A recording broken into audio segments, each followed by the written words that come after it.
Bonjour et bienvenue sur le plateau de Vitamine B. C'est sympa de vous avoir avec nous aujourd'hui et on a un invité spécial, en la personne de Carlo Brugnoli. Bonjour. Bonjour Olivier. Comment allez-vous? Ça va bien, heureux d'être avec vous. C'est chouette. Dites-nous un petit peu, beaucoup de gens vous connaissent, mais est-ce que j'ose vous demander de vous présenter? Vous venez d'où? Vous faites quoi? Alors, je suis originaire de Tramelan, dans le Jura bernois, et j'ai fait mes apprentissages là-bas, école, etc., radioélectricien. Radioélectricien. Voilà. Et puis ensuite, j'ai rejoint Jeunesse en Mission, l'Afrique, et je suis là depuis le siècle dernier. D'accord. Ou le millénaire passé déjà. Presque.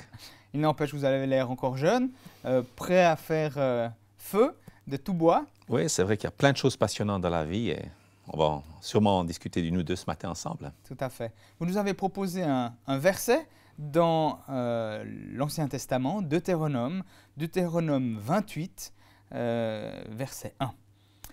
Je vais le lire. « Si tu obéis à la voix de ton Dieu, l'Éternel ordonnera à la bénédiction d'être avec toi dans tes greniers et dans toutes tes entreprises. » Aujourd'hui, on va parler un petit peu de la foi et le travail, de peut-être, est-ce qu'on peut avoir un appel sans pour autant être en Afrique, mais dans son entreprise? J'aimerais beaucoup vous entendre sur le sujet. Alors effectivement, si Jésus est le Seigneur de notre vie, on est à plein temps. On est à plein temps à son service puisqu'on lui a donné notre temps, qu'on soit boulanger, infirmier ou qu'on balaye les rues ou qu'on enseigne dans une école. Il est dit, quoi que vous fassiez, faites tout au nom du Seigneur. Alors moi, j'ai cru qu'on pouvait être à plein temps seulement, à plein temps pour Dieu seulement quand on était dans le ministère. Alors effectivement, c'est quelque chose que j'essaie de corriger dans un livre que j'ai écrit. J'ai trouvé presque 200 passages avec le mot « travail », presque toujours positif, 120 fois positif dans l'Ancien Testament sur 140 passages, 41 fois positif dans le Nouveau Testament sur 43 passages. Dieu a une vision extraordinaire. Moi, j'ai été enthousiasmé par cette étude et je me réjouis justement de la partager avec tout un chacun parce que notre dignité, notre valeur est directement liée à ce qu'on croit au fond de notre cœur par rapport à notre profession, par exemple. On peut croire, on peut entendre dans les églises qu'on va prier pour des missionnaires, qu'on va soutenir des missionnaires, mais j'ai jamais vu qu'on allait prier pour le boulanger, qu'on allait prier pour le mécanicien, pour qu'il soit béni. C'est normal? Alors non, c'est pas normal. Et à Genève, il y a une femme qui m'a beaucoup aidé dans cette question-là. Elle est venue vers moi en disant, on a envoyé une missionnaire en Mongolie, on prie pour elle, on lui envoie du fromage, du chocolat suisse. Parfois on jeûne, quand elle revient, on l'écoute, on lui impose les mains, on intercède pour elle, pour son travail, on lit ses lettres de nouvelles. Elle m'a dit, je suis très fière qu'on ait une missionnaire en Mongolie. Mais elle a dit, moi je me travaille depuis 20 ans, 8 heures par jour parmi les alcooliques dans la ville de Genève. On ne m'a jamais demandé un témoignage, on ne m'a jamais imposé les mains. On ne m'a jamais envoyé et je ne sais même pas si mon Église sait ce que je fais tout au long de la semaine. Elle m'a dit, est-ce que c'est normal? Et depuis lors, j'ai beaucoup réfléchi à ça et je crois qu'effectivement, ce serait tellement fantastique qu'on se reconnaisse les uns les autres, qu'on s'envoie les uns les autres, qu'on écoute le témoignage des différentes professions représentées dans notre communauté. Et je crois qu'il y aurait une perspective complètement différente. On reçoit de Dieu le dimanche matin pour ensuite apporter le royaume de Dieu dans toutes nos professions.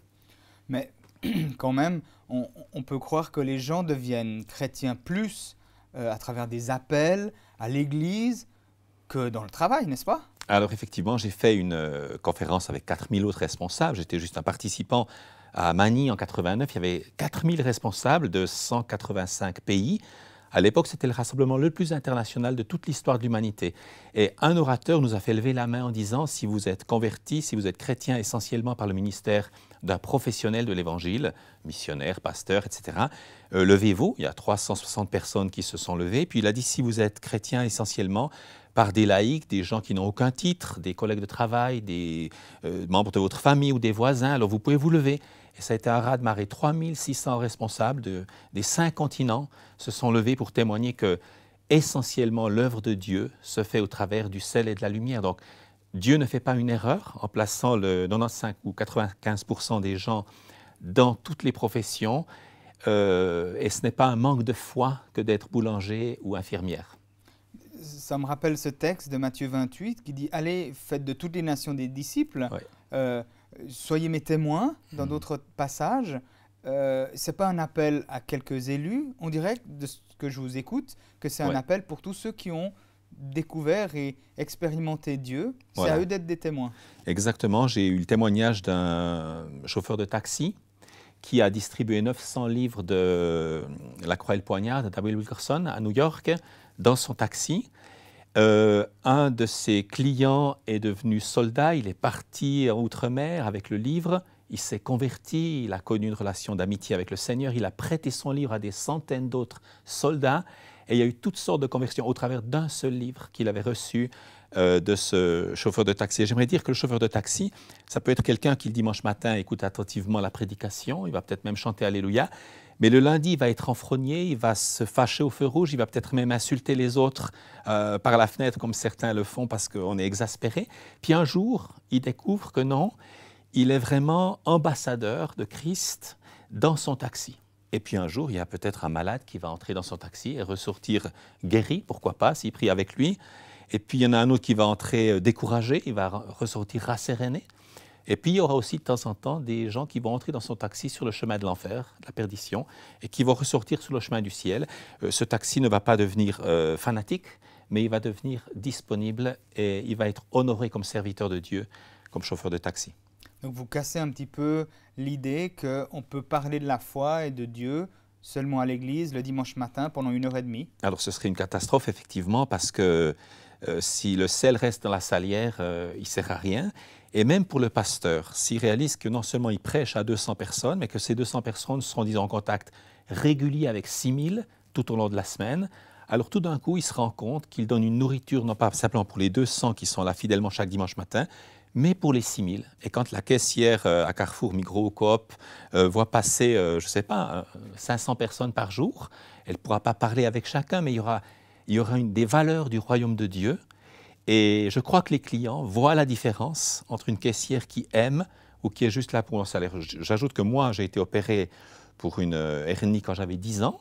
Je connaissais rien de ces choses, mais il y avait toutes sortes de gens du personnel qui travaillaient pour leur salaire, et c'était normal. Puis il y avait une infirmière qui m'aimait. Et je suis ressorti de l'hôpital en ayant un souvenir lumineux de cette infirmière. Elle avait droit à son salaire comme toutes les autres, mais elle avait ce petit plus. J'étais quelqu'un, je n'étais pas un numéro, je n'étais pas un espèce de demi-cadavre dans un lit blanc, mais j'étais un enfant et puis je me sentais aimé. On dirait que vous aimez les chiffres. Moi, j'en ai lu un dernièrement. Dans les 50 dernières années, le nombre de missionnaires a doublé, passant de 200 000 personnes à plein temps à 400 000 personnes à plein temps. C'est fantastique. Ah, c'est formidable, il faut s'en réjouir beaucoup. Mais il semblerait qu'avec votre réflexion, on n'est plus à 400 000 missionnaires, mais à plusieurs milliards. Oh, plusieurs millions en tout cas. Oui, c'est vrai qu'aujourd'hui, 2 milliards 200 millions de personnes à la question « Es-tu chrétien ?» répondent oui. Il y en a qui le sont simplement sociologiquement. Mais enfin, c'est vrai que depuis que Christ a donné son ordre, il y avait un tout petit troupeau, il y avait 3000 personnes, plus 120 qui, à la Pentecôte, ont répondu positivement à l'Évangile. Il y avait à l'époque un chrétien pour 50 000 non-chrétiens. Et c'est vrai que cette proportion a complètement changé. On est à quoi aujourd'hui? Aujourd'hui, peut-être qu'on est à 1 pour 10 environ, si on compte vraiment des gens qui, disons, qui ont fait de Christ le centre de leur vie et pas seulement une adhésion intellectuelle. Vous parlez de l'Occident, vous parlez des pays émergents? Non, on parle bien de la planète. Et c'est vrai que malheureusement, l'Europe vit dans une période de déchristianisation, alors que tous les autres continents voient une croissance énorme de l'Église, en particulier enfin, en Asie aussi, en Afrique, en Amérique latine, et oui, pourquoi pas en Océanie. Revenons sur le sujet du travail. Vous avez écrit ce petit livre que je vous propose de présenter aux téléspectateurs. Je l'ai lu moi-même, je trouve qu'il est très intéressant. Il y a quelques petits éléments que je trouve importants où vous parlez d'être sérieux, où vous parlez d'avoir une éthique de travail. Parlez-nous un petit peu de ça. Effectivement, l'excellence, par exemple, j'ai fait un chapitre là-dessus parce que David, le petit David qui n'avait pas de métier, pas de salaire, pas de titre, il avait son petit troupeau de brebis, personne ne pensait qu'il avait la capacité de devenir roi d'Israël. Mais Dieu va le choisir parce qu'il a observé ce petit berger et son amour pour les brebis, au point de risquer sa vie. Et certainement que Dieu a pensé, j'aimerais un berger qui aime Israël, comme ce petit David aime son troupeau. Et Dieu est le premier dans tous les métiers, dans toutes les professions. Et j'aimerais dire aux pilotes et aux chercheurs et aux chirurgiens qui nous écoutent que vraiment, le Seigneur a des conseils excellents dans toutes les professions. Vous parlez de l'exemple du berger. Je ne me rends pas forcément compte, à l'époque biblique, est-ce que c'était un sous-métier ou est-ce que c'était un métier pour tout le monde? vous avez donné quelques exemples de tranches de métier. Si vous deviez dire au public quelques mots d'encouragement, quelques principes, ça serait lesquels pour qu'ils puissent être des témoins dans leur travail? Alors j'aurais envie de leur dire, ne voyez pas Jésus comme quelqu'un de religieux, mais comme quelqu'un de spirituel, qui est vivant, qui est pratique, qui aime toute la société, qui aime toutes les professions et qui peut véritablement vous donner sa vraie dimension. Il peut donner un sens à votre travail. Si le lundi matin, vous allez la tête basse en disant « je dois payer mes factures, je dois nourrir ma femme et avoir quelque chose sur la table », Dieu a quelque chose de bien plus grand. Il peut changer votre profession, mais il peut changer votre cœur.